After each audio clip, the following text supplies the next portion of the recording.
معروف اسکالر اور تجزیہ نگار ڈاکٹر پروفیسر شکیل بھٹی نے دیوالی کے موقع پر امتحانات ملتوی کرنے کی شدید مذمت کرتے ہوئے کہا کہ اب اسلامی جمہوریہ پاکستان اسلامی نہیں رہا۔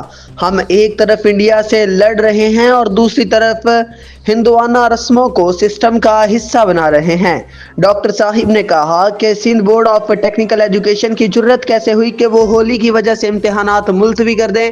ایک اسلامی ملک میں ہندو تہذیب کو نظام کا حصہ بنانے والے یہ عناصر کون ہیں اور یہ کیا چاہتے ہیں؟ ڈاکٹر صاحب نے کہا کہ ٹیکنیکل ایگزام میں ہزار روپے لے کر بچوں کو نقل کی کھلی آزادی دی جا رہی ہے اور جو پیسے نہیں دیتا اسے دھوپ میں بٹھایا جا رہا۔ آخر سندھ میں ہر شعبے میں دھاندلی اور کرپشن کب بند ہوگی؟ ارباب اختیار کو شرم آنی چاہیے اور جسے ہولی کی رسم اتنی پسند ہے وہ پاکستان چھوڑ کر انڈیا چلا جائے۔